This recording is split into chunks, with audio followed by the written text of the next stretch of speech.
We got another one of those frosty dingy podcasts coming at you today. We got old J-Mac over there in his bullshit hat because, he's full of it today. Don't forget to hit that like and follow button to make sure you support us a little bit. We ain't asking for money, just a little click on the computer. That's all I'm saying. Maybe hit some socials every now and then. But right here. other than Maybe, that, maybe it's yeah, up here. Maybe it's up here. there's buttons everywhere. Yeah, Just click them. Throw us a right there. comment so we can talk shit about you or with you, depending on how the comment goes. Just Or saying. make us. Fuck it. I'm ready. Yeah, fuck yeah, bust our ass. Let me let you in on a little secret. I'm a big boy. Go ahead and make fun of my weight. We're okay with that. Pick on him Oh, for that nice hairstyle he's got going on there. It's kind of sexy today. That definitely got the yeah. got the curls running out the back. I need a drink first, bud. Jeez, dial it down, snail trail. Jeez. But I did hear a comment the other day from one of my friends that he finally broke down to watch the podcast, and he's like, "Holy shit, you're with Aquaman." And I've never heard that before. It's old it's one of our, I'll tell you later what his actual name is. I'm not going to call him out on here, but he used to be a supervisor where we worked. He was on second shift there for a while, but he jumped in and made sure that we had the old Aquaman covered. So I understand that there's still snow on the ground because where we're at is ridiculous sometimes, and it snows all the way into June, depending on the year. But spring is coming, and I just can't wait for all the Facebook posts. Don't mow your grass in the street. It's dangerous for motorcycles. Sorry. But every day you see like 5,000 of those posts. I can't fucking stand them. Sorry. They But really isn't make me it angry. illegal to do that anyway? It depends on where you're at, but a lot of the time, yes, you can get cited for mowing your grass clippings into the street. And I get it when it's out on the highway, it's annoying. But it doesn't cause as many accidents as you think it does. I actually pulled up the Google machine. It's not safe, but however, it only causes a handful of accidents every year compared to the mass amount of accidents caused by the primary cause of motorcycle accidents are driver error and intersection collisions with other vehicles. So, yes, it's a nuisance to drive over grass clippings. But if you know how to ride a motorcycle, you'll be fine. If you don't know how to ride a motorcycle, maybe you shouldn't be riding one. When 27% of motorcycle accidents are caused by or involved with riders without licenses, people that just get on and drive them without training or a valid license. That's 27%. Maybe we should worry about that a little bit more. I don't know. That's just me. Do you have any feelings on this? I mean, it gets annoying and all, but it's not just motorcycles. I wanted to bring this up today anyway. Driving these days is fucking retarded. Nobody pays attention. Nobody gives a fuck. 9 times out of 10, people don't have licenses, I would say, fucking insurance, shit like that. Does the Google machine have those stats out of licensed and insured drivers? I don't know. Keep talking and I'll Google. All right. So just in the last couple of years, let's bring you up to speed here. I've gotten to be so defensive driving that I've been in 2 accidents that I literally knew was coming. One we got rear-ended, which I seen because I looked and I clearly seen she wasn't going to stop. And the other one, the lady pulled right out in front of me when I was in a jacked up Suburban, 6-inch lift, 35-inch tires with the Xeon headlights. And she's like, I didn't even see you. I don't know what the fuck you're talking about, crackhead. But then my car parked right in front of my house. Some guy just driving along, foreigner, by the way. Not that has really much to do with it, but he was driving on a suspended license. And at first, when the cop showed up, he was like, oh, I've dealt with this car before. I don't believe they have insurance. I was like, oh, this is great. I had to deal with that when that car pulled out in front of my Suburban. Come to find out, they actually did have insurance. And I think that was only because I believe the car got impounded like 2 weeks prior because of them driving with no license and insurance. And in order to get it out of the impound, they had to have proof of insurance. So I was actually covered there. But at the same time, there was 3 cops sitting there in front of my house. The people that hit me live around the corner from me. Another person that lives in their house pulls up in a car driving and walks up to the cops, and the cops like, "What are you doing driving? I just pulled you over last week and gave you a warning for driving with no license or a suspended license. Now you're getting a ticket and you're walking home." But that's where we're at with that. Nobody gives a shit and nobody pays attention, whether they're on their phone doing whatever, or I think some of us in this plane don't fucking care, and it's fucking annoying. Yeah, they seem to be entitled when it comes to that. So, the Google Monster says 15.4%, 1 in 7 drivers are not insured, and 9% of the drivers on the road are considered unlicensed. What was that percentage? 9%. Man. 9%. What's But that the also date on that study? what's that? What is the date on that study or year? I'm looking. It does not have a date on that study. It has dates on others, other parts of the study, like the national rate. In 2023, it is up 13% from 2017. In 2022, 35.7 million. That's total people that are driving. So the national rate is like 15.4. Good Lord. But states like Mississippi have 29.4% of uninsured rate, but their estimate down to 9%. But you got to remember there's a lot of people that they're not counting in the survey that just drive for funsies, or, our recent issue with semi drivers that have no business driving semis. We're going down this hole, huh? No, we're not going down the hole. I'm just throwing it on top of the statistics. I don't want to get you all worked up on that, because we ain't got that much time for you to go down that rabbit hole. I'm actually shifting it back to the old motorcycles, when 2 to 4 times more likely to get in an accident are new motorcycle riders compared to the experienced ones, which of course that happens. But a lot of the time it's because of there's no training. They learn how to ride from family and friends, or just getting on the bike and trying to figure it out. They didn't take any training classes. They didn't have to really pass any strenuous tests, because trust me, I rented an 80 back in the day and took it on an 80 because my bike physically would not make the turns in the tests. Yeah, I took mine on I think it was a 50 actually. I pulled up and guy on like a 12 or 1500 Harley or something, big boy. It was like his third time trying, because his bike was just too big. He ended up passing that time barely, but it was like the third time. I am on this little dinky ass bike. The instructor was kind of going over it, make sure everything was working. She's like, "Oh, your lights aren't working." I was like, "Hold on," I had to hit the gas. That way the lights would rev up a little bit, I was like, "They're working." So before I get into this next little bit, because I may fall down a rabbit hole here for a second, but are you a Harley fan? Absolutely not. And why is that? The hype. Which hype? You got to break down the. Like, I'm Harley. I got to buy all kinds of Harley shirts. Harley's the only motorcycle that matters. It's the only motorcycle on the road. Fuck everybody else. Yeah, just come check out my Harley collection of memorabilia and clothing. Just a stereotype. It's a stereotype, but. And what type of people are normally the people that do that part of it? I don't know, dickheads. No, they're people that the only time that they're Harley people, but they're normally people that aren't in the bike world. They bought one on the weekend and they have to dress up in all Harley gear to go riding. Oh yeah, those are the ones. Yeah, like I said, I got a lot of Harley friends. I just don't like the stereotypes with it, but. When I used to ride, I rode crotch rockets, and I get the stereotype with those guys too. But the bottom line is, everybody's on 2 wheels. You're on the road doing what you love. So who gives a shit? Just don't blow the fucking grass clippings in the street, please.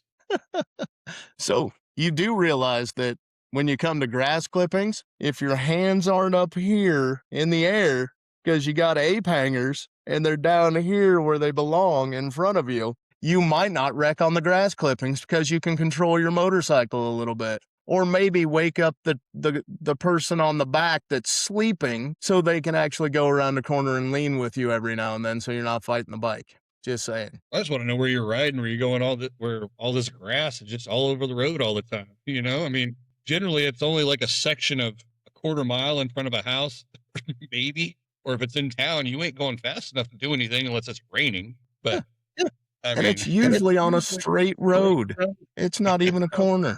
I was gonna call you out when you said the corner. I was like, I don't know about a lot of grass clippings on corners. No, every now and then you get grass clippings on corners when they the county mows the road or something like that. But I mean, what are you going to do? It's going to blow a little on the edge. I don't know. It's the same as if you ran into a pile of sand or a little bit of gravel on the road.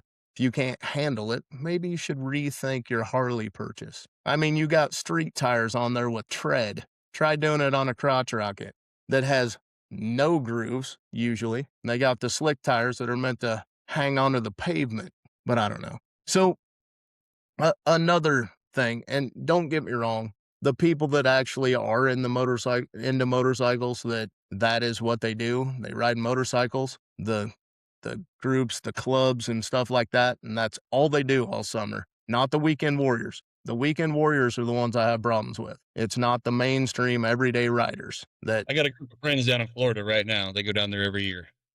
They're the true Harley riders. They usually go up to Sturgis. They go down there, but you don't get that fucking the hassle if you ride anything else with it. You know what I mean? yeah, they're just glad you're on two wheels. It's the weekend warriors that are the problem that throw all the posts about grass clippings and if you don't have a Harley, you shouldn't be riding, all that kind of crap, right? That's right. But, and I'm sorry, but, and I Googled it to make sure that I wasn't talking out of my ass on this. The exhaust pipes are for your personal preference. They do not serve any safety at all because cars today are so insulated and the amount of music people play, they don't matter anyway. And the only time you can hear those loud motherfuckers are when you're behind them or across town. They do not serve a safety purpose. You're doing it out of your own personal preference because you like how it makes your bike sound. Right. So put on a normal set of pipes that aren't loud and annoying, that violate noise ordinances, and you should get a ticket every time you start your bike. Just say, Pipes save lives. no, they don't. They don't do anything anymore. Now, I understand back in the 70s, the loud pipes might have done something because you could hear everything through those cars. You're lucky if you roll up the windows and you can't hear the wind going by. But nowadays, they're airtight and insulated, so you can't hear hardly an ambulance go past you. I mean, it's ridiculous. You want to have loud pipes? That's your preference. It isn't a safety violation anymore. It doesn't help you at all. The spring and the summer's coming up, and I'm just saying the posts are going to start rolling, and so are the Harleys and the weekend warriors. Okay. Now, don't get me wrong. I don't want the Hells Angels or somebody coming after me because I support those guys. They ride bikes year fucking round. I'm with you. They I live don't it. give a shit what you're at. But lay off the crotch rockets, lay off the other kinds of bikes. Just because somebody's got a V-Star doesn't mean they're any less of a motorcycle rider than somebody that's got a Harley that's leaking in my driveway. Just saying. So, like I said, I might go down a bit of a rabbit hole, but don't get me wrong. If you ride a Harley, that's fine. Go ride it. Have a good time. Just leave everybody the fuck alone. Put on your weekend warrior and your bandanas and your little pocket trolls and your wallet on a chain that you took off your business attire to put on. Just stop. Sorry. But with March coming up, we do have March Madness a coming.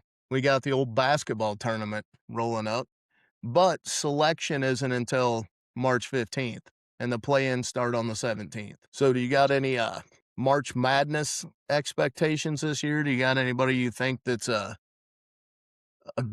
just a set team that's going to roll in? Anybody you're looking at? This might surprise you, but I don't watch men's basketball. I watch women's. Well, you bet on it every year. I just figured you might follow it a bit. Bet on what? You always do a bracket. Doesn't mean I know anything about it. I always do fucking fantasy football with you, but I don't pay for it because I told you I wasn't very good. Let me guess, you pick by state flowers?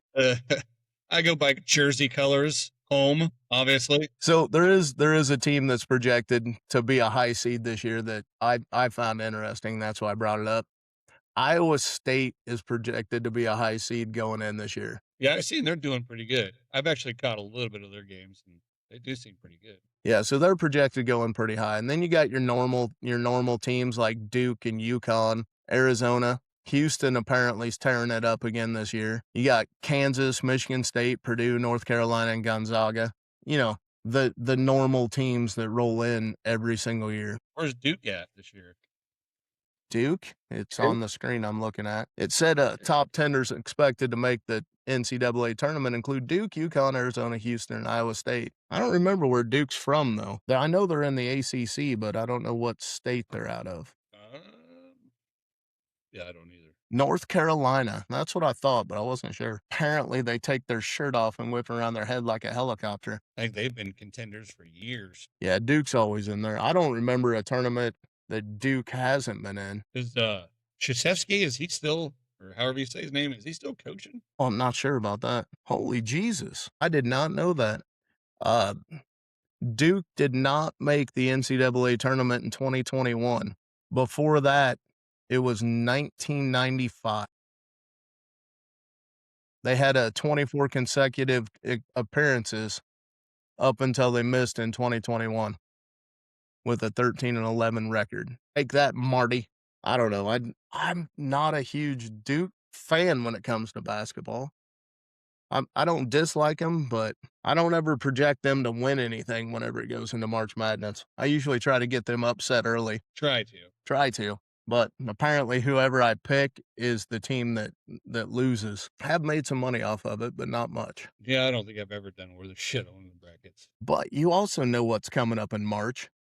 Used to be one of our favorite holidays. What's in March? It's not that hard, sir. Are you looking at your phone calendar? Yeah. It happens on a Tuesday this year. Oh, I don't give a shit about that day. We used to. We used to party it up on St. Patrick's Day. I haven't done that for 20 years. Well, that's because you got old. Yeah. Now it's just more amateur. I mean, that's the whole thing. Fucking any day. That's why I don't go downtown either. Anytime you get a bunch of these dumbass hooligans together drinking, it's always fucking problems. Nobody can handle themselves anymore. I mean, even hell, back in the day when we got fights, we'd go fight it out and then go drink some more. And usually with the people we were fighting with. That's what I'm saying. And now everybody thinks they've got something to prove and fucking blah, blah, blah. Back in the day, we could take a W and we could take an L. About the same damn way. Either way, we're going to go back in and drink. We got our frustrations out. It's over. I may have to go get some stitches when we're done drinking at the end of the night, but not until then. But not until we're done. You know, it's always fun to walk into the emergency room, which I've done, and I don't really need anesthesia to get sewn up. They don't need to put in that local shot. They just stick the needle in and go to town. If you can tell right here on this eyebrow, that was one of those nights where after I got done drinking for the evening, we stopped by the hospital on the way home and I got 7 stitches. I may or may not have got into a disagreement with a professional boxer that. I did tell him the entire time that he was beating my ass, he hits like a bitch because he couldn't knock me down or knock me out, but I still lost. I think he just got tired of hitting me because I couldn't really fight back at that point. And even after the end of it, of course, you know, the cops show up because they were called for a disturbance. The cop walks up and he's like, you want to press charges? I'm like, no, I want to buy him a beer. I'm like, let him go. He can come back in with me. We'll have something to drink. And that's what we did. We went back into the bar. I cleaned myself up and we sat there and drank the rest of the night. And I understood I lost and I didn't run my mouth anymore to him. I ran my mouth, just not at him. And there's nothing worse, I think, than somebody that's got their eyes split open this far talking shit to you. Ready for another round. I'm just saying. I may not have been the smartest. I was not the brightest crayon in the box back then when I'd been drinking. Took a few L's. We'll just go with that. Only time I got stitches from it, though. He was good. He smacked the shit out of me. And that happened in O-Town, too. That was a good time. Shocker. Yeah. You know, but no, St. Patrick's Day, dude, I used to look forward to the green pitchers of beer, you know, the ones that you paid for like 4 or 5 days later when it didn't matter what Why would you look forward to drinking green beer? I never understood the appeal. I got to put on the nice little top hat with the clovers on it, the little blinky necklace. I got to run around in there and carry around a green pitcher of beer. I'm Irish. No. I didn't ever wear that shirt. Never one time did I put on that shirt. I may have wore a shirt that says I'm here for the redheads, but you know, that's a different story. I always ended up with Dursky though. I don't know how that happened. He's the bad influence, huh? Not the redhead I was looking for. So, you know, Chicago always dyes the river green. And my wife's been there when they did that. I heard it's a great party up there. Yeah. I'm not sure I would go this year. I'm just after we went to Chicago 2 years ago to a basketball game, and after that, I really have no desire to go there or stay. If we go in, we'll go into a game and we'll leave right away. Because what we decided, I wasn't impressed. I've been to Chicago multiple times too, but I took two of my kids this time, and we had a good time. And just it's a different world there. Yeah, I'm not a I went up and partied with Rieger and Brummer and Pieper back in the day in Schaumburg, but I wasn't ever downtown. I don't really have the need to go down to the downtown of Chicago. It's just not high on my to-do list. I just don't see anything down there I need to do. Correct. There's a lot of cool stuff down there, but I'm not a Cubs fan. I am anti-Cubs, if anything. I'd love to, go to a White Sox game, but I'm not going to ever. It's just the risk reward of going is not good enough for me. Like I would never go to a night game and that no, not happening. Right. But I have been to like minor league games and stuff like that, and they're a blast. I can only imagine how fun a major league baseball game would be. Right. If you don't like the Cubs, though, I mean, is it then you would just never go to Wrigley? It's Not even not just like nostalgia. No, it's not something that matters to me if I ever go to Wrigley. See what I'm saying? It's not something that I have to do in my lifetime. If I get the opportunity to go, I might. But it's not something that if I'm near Chicago that I need to go over there and I need to see Wrigley Field. It's not one of those things. Like But let's say you're not in Chicago and your buddy from Chicago says, "Hey, I got 2 extra tickets to the Cubs game. You and your buddy Jared should come on over and we'll go." different story. Am I going to see Wrigley or am I going to see my friend that's got the tickets? Probably go, Both. probably going to see my friend that's got the tickets, and what we happen to be doing is drinking at Wrigley, which I understand the history of Wrigley Field. I do. I get it. I grew up. It's like history, man. Whether I like the teams or not. That's why we want to hit all the NFL stadiums, whether we like the teams or not, just to check them out. We went to Green Bay. They played Chicago, and we went. That's an experience. That's pretty awesome. Like I absolutely hate Dallas because I'm a 49ers fan, but I would love to go to Jerry's World. I bet you it's probably pretty badass. That's just because you're named Jerry. That's the only reason you want to go there. Well, I'll have to draw the line to that one though. So when we go to these other ones, um, we haven't been to an away game or whatever that wasn't we had a team playing. So like when we went to Green Bay, we went to Walmart, got a couple Green Bay shirts and stuff. So we were filling the role, filling the part, getting the full experience. If I went to Dallas, yeah, no, I can't put on any Dallas stuff. Not happening. You gonna run out to the star and stand there with the football? As long as I got my American flag as a cape. Do your little to. That's right. So Wes was talking about he wants to load up in an RV and hit all the baseball parks. That's also his goal is to get to every stadium. So I'm sure with a little poking and prodding, you can tag along and hit NFL stadiums on the way. He'd be more than willing to stop by a few of those, I'm sure. That's hard to catch both of them in season at the same time. Well, you don't have to be in season. My aunt and uncle just went to and got a tour of the Royals Stadium and the Chiefs Stadium. They got pictures in the middle of the field on both of them, which normally doesn't.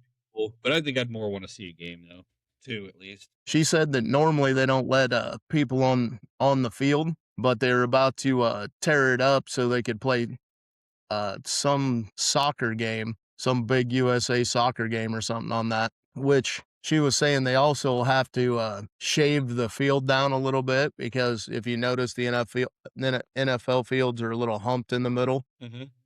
Well, they got to be perfectly flat for soccer or football if you're watching from one of the other countries that click on our Spotify every now and then, which you did. I did show you the big surge coming out of Australia. So yes, you did. we do like the Aussies. They're always a good time. They're probably That's still. right. They're probably all watching that episode where he made fun of their food. No, that was Wes. That was Wes that made fun of the food. About the Except for Vegemite sandwiches. Yeah, but has Wes even tried it or smelt it or seen it? No, I don't know. Okay. I don't remember. I've seen it and I've smelt it, and there is no way in fuck I'm ever trying to eat it.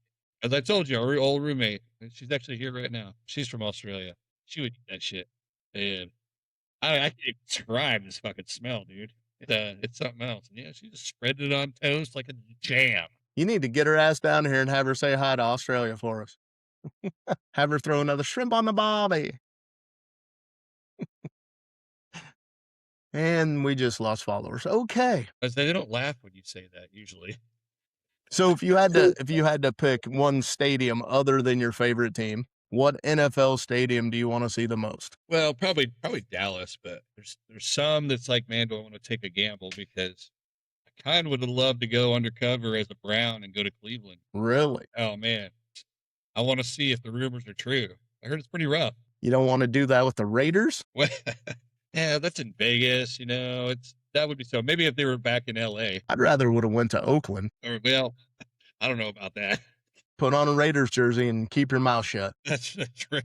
Which is very hard for me to do regardless on either one of those, especially the keeping my mouth shut. Especially after $24 beers. Yeah. But I'd only be yelling about the $24 beers. I wouldn't really care about the football game at that point. Yeah, you'd be yelling, bring me another. Get him one too, Scylla. Stop hitting me. Chuck Woolery, 2 for 2, bud. So you want to be at the Brown Stadium, huh? I don't know. I'm just throwing shit out there. Honestly, I don't know what the stadiums are called, but wherever they play when they go overseas, I think that'd be cool to go to one of those games just to see how. And I guess I don't know what the statistics are for American fans to England or wherever the hell they play over there. But I'd like to see how they react to a live NFL football game. You know what I mean? Since soccer's so big over there, I think that would just be kind of a cool experience. There's only one football stadium and I will tell you, as long as the other side of the Frosty Dinghy actually takes off, we're gonna go. And it's not because I want to see the town. It's not because of anything else other than something they have at their stadium. I want to go to Jacksonville. They have a swimming pool and a bar, and we're going. We're going to be in the pool watching the game. Hopefully they don't have any of those blue tablets in there. Might be a long day. Because I'm not getting out of the pool. I'm just saying. But we're going. That is a Frosty Dinghy goal to make it to that stadium. I'm not a fan of the team. I'm not a fan of anybody on the team. I am a fan of the pool the entire time during the game and the bar and the pool. There you go. Priority. There's I believe it's what is it, a triple-A team or a double? Yeah, it's a triple-A team. Rough Riders, I believe, in Frisco, Texas, the baseball team. They have a lazy river that goes around their field. See, that's what more of professional stuff needs. More of that quirky, just gimmicky type stuff. Besides lowering fucking prices. Yeah, they need to lower prices. But to do more stuff like that, just I do not like watching baseball on TV, but I love going to games. But I think it's more just because here's so and so batting ninth, leading the league in 7th inning doubles, for the month of June. Just the weird stats and facts they like to put out there. And then, they're shooting T-shirts and hot dogs off, and maybe they do that at pro games. I haven't been to a lot of them, but the lazy rivers and the pool, just more fun stuff to get more people involved. And especially, why can't NFL and all them do it? Because they're charging so much money for people to be there. No, I agree with that wholeheartedly. And speaking of baseball, you know that spring training has started. Did it? Yep. We've already got some scores in. It started today, apparently, because the White Sox are currently beating the Mariners in the 9th, 12-10. And in the top of the 3rd, the Cardinals are tied with the Nationals 1-1. So we definitely got some baseball rolling around out there. That time we got baseball, basketball. I don't know. I don't know if we have basketball. We got college basketball. I don't know about the NBA. Yeah, it's still going. I haven't checked to see when the last time LeBron was laying on the ground was. LaFlop. Oh, good old LaFlop. I do not understand how people consider him even anywhere remotely in the GOAT conversation, other than the fact that he's gotten records because he's played for 25 years. Multiple teams. Yeah. With multiple superstars. Exactly. And did you hear that bullshit comment that he made about if I had it all to do all over again, I would have just stayed in Cleveland and help him create a dynasty. Coulda, shoulda, woulda. No, you wouldn't have. You He were wouldn't have dedicated. stayed. You are all about yourself. That's all he cares about. Like, how many people in the NBA have you seen just take themselves out and go sit on the end of the bench when he's supposed to be playing defense? Right. Or go Exactly. sit with the other team and joke with them? Right. Well, and even with Kobe, I think it was Kobe that said somebody asked him about sitting out games. Maybe it might have been Jordan too, but Kobe was along the same lines as Jordan mentality. But somebody asked him about sitting out games. He's like, absolutely not. He's like, these people come and they pay their hard-earned money to see me. I'm going to be there. I'm going to play if I can play, you know? Which is roughly what Jordan said. Right. Like I said, it might have been Jordan. I just crossed them. They're because Jordan and Kobe mentally and, some of their game was very, very similar. So, I do not believe that without Jordan, Kobe would have pushed himself as hard as he did, because he wasn't out there trying to beat everybody else on the thing. He was trying to match or beat the work ethic that Michael Jordan had, so he could one up Michael. I mean, he worked himself to death to become as good as he was, and Jordan worked himself and his entire team to death Right. just to prove to him that they could do it. Yeah. If you listen to any of Jordan's teammates, all of them will tell you that he made it an handful, but fucking he pushed them to be better. He wanted the very best they could produce, and it showed. He And he wanted didn't them to keep be their best. He didn't right. Exactly. he wanted to win, but he cared more about them reaching their full potential. Correct. And that is not a quality that LeBron has or ever will have, ever. I agree. And the only reason he's in the GOAT conversation is because the people that are calling him the GOAT never saw the other two play in real life or see how big of a deal it was back then when they were playing. Right. And I love when everybody starts trying to compare stats, but they always skip over total minutes and total games played when they bring it up. Exactly. When you have I don't even know I don't know how old this one is. But when you have in this one 50 more games than somebody, obviously there's going to be a few stats you're going to have a lot more of because you're going to have more opportunity. But I And think there's more to be said done in less time by the other person. I honestly think that young LeBron, like when he first got in, had the potential to be in the GOAT conversation. I do.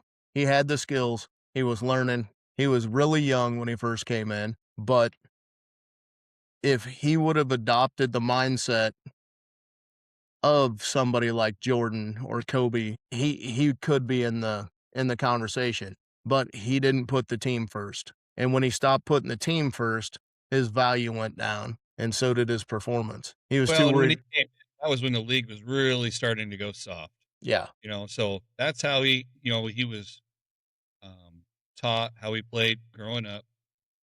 Live by the three, die by the three. I mean, LeBron's got a great build. If he would have played in the 90s and grew up in that style of basketball, he would have been a fucking hell of a basketball player. Right? He would have been built, ready to be tuned up. But with it now, you go to the middle, you're not going to get touched. yeah. There's no look at what the Pistons did to Jordan whenever he got the ball. Like Man, they especially when elbowed him. Rodman.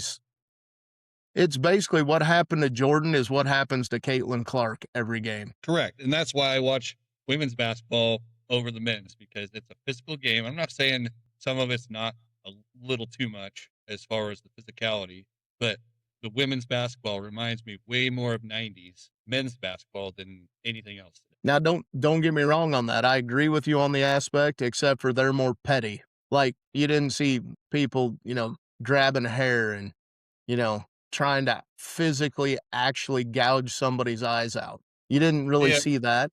You did see I them think get slammed on the floor intentionally. You did get punches thrown, but you didn't do the ticky tack bullshit trying to end somebody's career. You actually tried, doing something physical and exciting to end the career.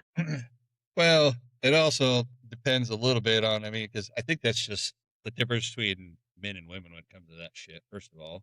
But then it depends on your training. Look when Sophie took that chick down. She didn't pull no hair. No, no. She took her down, then she was holding off the other one while she was trying to handle the other one. So, Well, uh, she was a black belt in karate, isn't she? Or something like judo, so, yeah. but, think about back in the 80s and 90s, there were some dirty ass players like Bill Lambier. Oh, And yeah.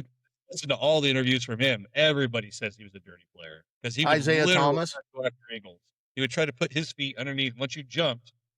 I'm pretty sure there's a foul for that now. I think they kind of changed that rule, but Yeah, it's undercutting. he would try to step under you, so you would land on his feet and basically shatter your fucking ankle. Yep. My I hate to say it, but one of the least scoring and most in your face, a little bit rugged players, Rodman. I mean, Rodman didn't give a shit. He wanted the ball. He's going to get the rebound. And if you want to fight him, he's game. He don't give a shit. You can throw him on the ground. You can kick him. You can toss him into the stands, and he's going to come back smiling at you and annoy the shit out of you the rest of the game. That was just Rodman. True, but you could argue that without Rodman, there wouldn't have been a sixth championship for the Bulls. I don't think so either. You know, just Rodman didn't have anybody that could really knew how to handle him. And Michael took him for how he was. And just kind of let him be him, but still keep him at arm's length. Well, you heard about how that conversation went when Jordan decided, Jordan wanted Rodman. So he went and talked to Phil, and he's like, Phil, do you think you can handle him? Phil's like, yeah, but you got to talk to the team. And he had to go to explain to the team why he was bringing Rodman in. And he's like, we need the rebounds and we need the physicality. I'm like, he's going to be a pain in the ass. He goes, but I'll help take care of him. And Phil says he's down, but he is going to be one of the best things on our team. And then they went and got him. And there was, I can't remember who told this story, but it was one of the players. I don't know if it was Pippen or somebody else on the team. He's like, yeah, there was a time that came around and Rodman's like, I gotta go. I gotta go blow off some steam. I gotta get out of here. It's like, I need a couple days off. And they're like, you get 2. A week later, Jordan had to fly out and drag fucking Rodman out of a hotel in Vegas and bring him back to play. It was during the fucking championship. And then he came back, and I think he still pulled down like 20 rebounds and some shit like that. I mean, it didn't faze him. That's another thing that everybody hated about him, is that dude was such a physical specimen that he could go out after the game, party all night, still show up tomorrow and dominate. I mean, the guy, if you look at his training regime, he would go in and just watch people shoot and stand there, and he would analyze the ball everywhere they went, every rim. He'd watch them shoot just so he could see exactly how that ball and how it was coming off. So he knew every time. It was very analytical, actually. And, back then, we didn't get information like we do now. So, I mean, we knew a lot of shit back then. Yeah. Did you ever see the video of him on the treadmill where he had it cranked up and it was after a game and he's in there doing cardio and he's got his knee-high hooker boots that have like fucking 5 inches on the bottom of them, and he's on the treadmill running at like 9 miles an hour in those big-ass fucking army high-heeled boots, man. He was crazy. He would go in after the games and work out more. But there was a lot of big-name players back in that time too. I mean, every team had superstars. And it was usually the centers. Yeah, that's another thing. They had the big men. I mean, over the years, it kind of transitioned where not necessarily the big men, but your 6'7", 6'8", 6'9" guys are now the guys consistently shooting 3-pointers. When it used to be, the guys, 5'10" to even 6'5", 6'6", but that 6'1", 6'3", real meat and potatoes. Yep. And every team had a 7-footer. Well, now, I mean, I don't think there's hardly any 7-footers in the league. They don't fight inside for the ball anymore. They don't do the power moves up and in. Yeah. Because once they shoot that 3, the whole offense is just turn around and go on the other end. So there's nothing to fight for. You just stand there and grab the damn ball. Unless you're LeBron, then you just stand over at the other end of the court and wait for the ball to get thrown back down to you because you're, a cherry picking ball hog. But what was the stat that came out this year? The Lakers are 72% worse when LeBron's on the court than when he's off. Yeah, something like that. But it's a pretty high percentage that they did better when he was faking his injury than when he was on the court. I don't know.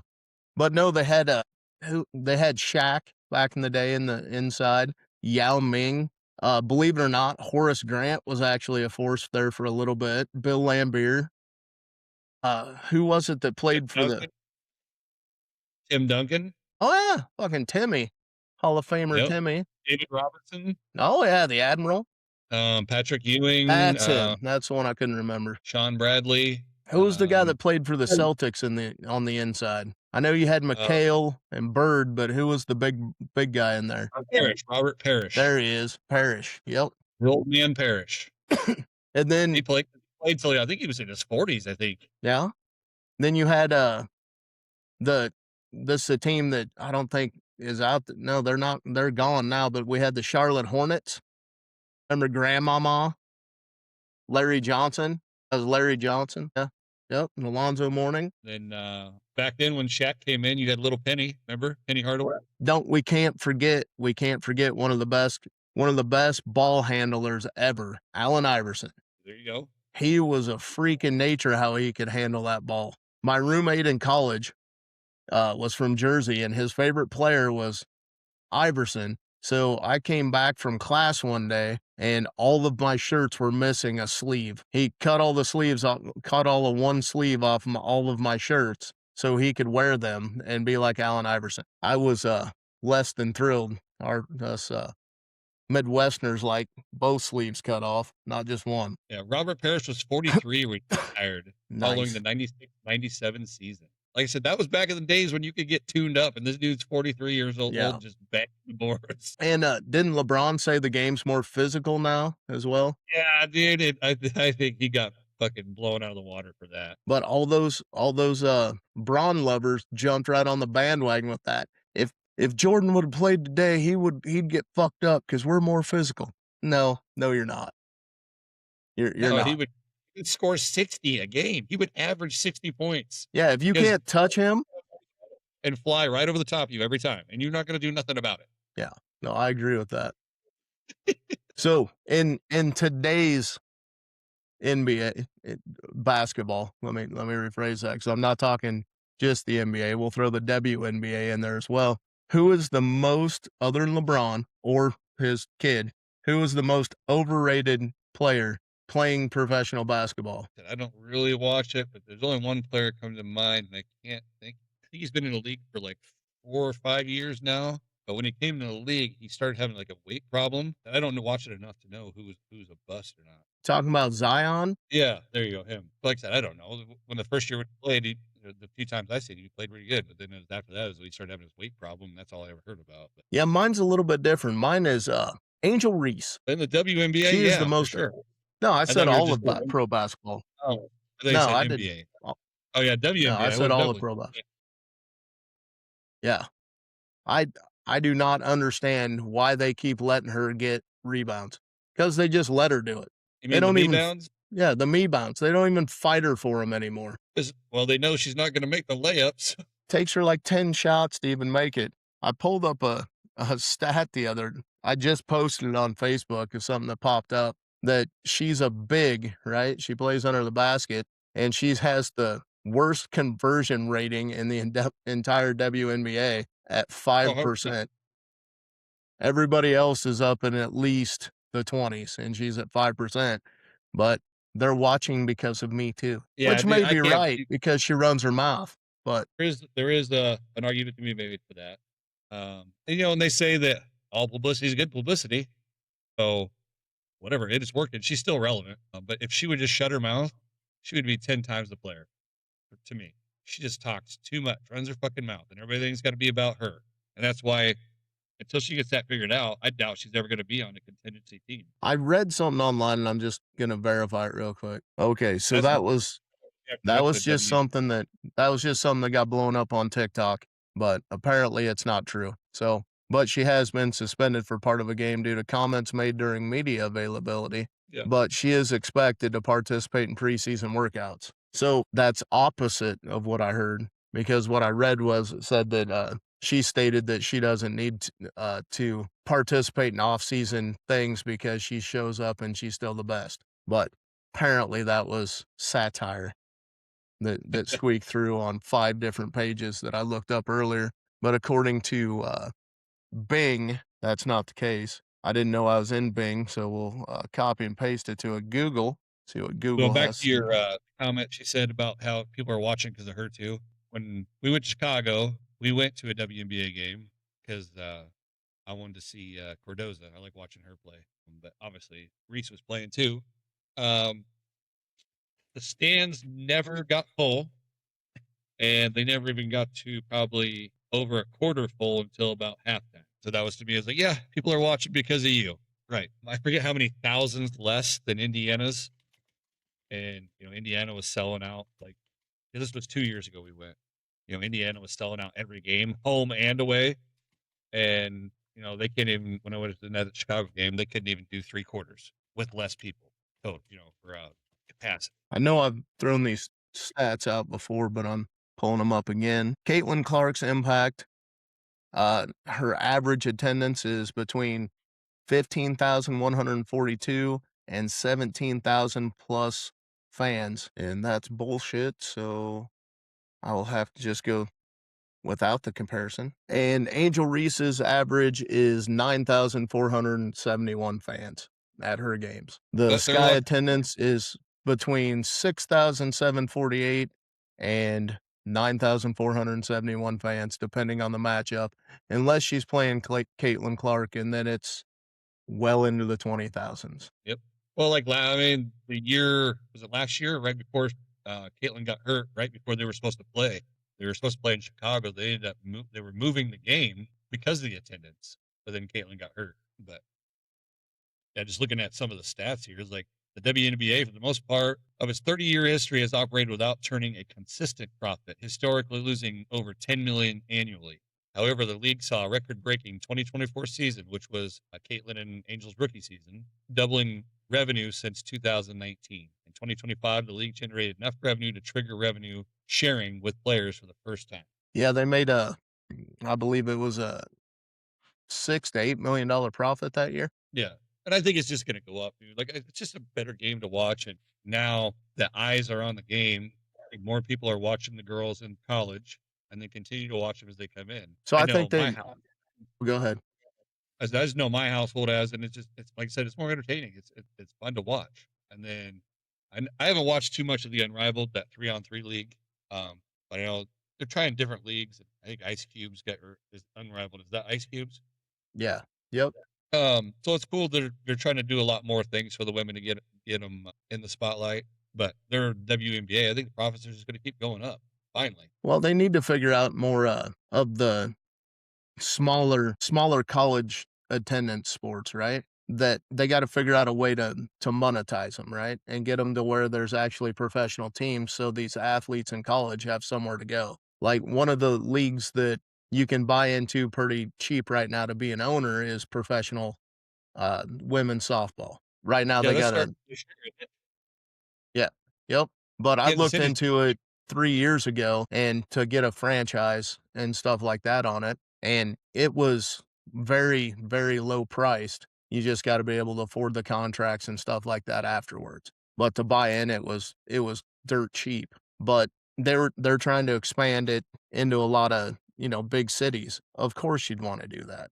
The only concern I see with that, not keeping it kind of in one section of the country, is trying to get people to pay the travel fees. Like, it'd be hard for the league to sustain plane flights or bus rides right off the get-go. So right. maybe, show a profit in one area and then just slowly expand across the country once you start getting bigger. But women's softball is definitely one I wanna see. We need to figure out how to, get a home for the college wrestlers, like a pro league, to where it's team versus team or something like that, and they can get contracts to get on a team and then something like that, to where it's like dual meets, I don't know about and then you I have wouldn't like a suggest championship. professional level, but they have a ton of different wrestling tournaments and stuff for different ages all over the place. There's not a professional league, so I get what you're saying for that, but there are opportunities for wrestling pretty much everywhere. There's not really any that are a profession coming out of college wrestling. Their biggest way to make money now is going into MMA or working towards the Olympics, but there's not much money on the Olympic path either. So you get all those national championships and stuff coming out, and they don't really have a home unless they want to go into combat sports. There's always the WWE. Now, you really think they're going to take down the Miz from the challenge? Really? I'm not going to go down the challenge hole with you because you don't like it, you don't watch it. Johnny Bananas! Here we go. All right, man. Well, I got to cut it here. We got company upstairs, so All right. Well, thanks for stopping by again. And what do we say? Are you gonna tell them to hit the like and follow button this go around? This one? Or is it this one? Down here? Over here?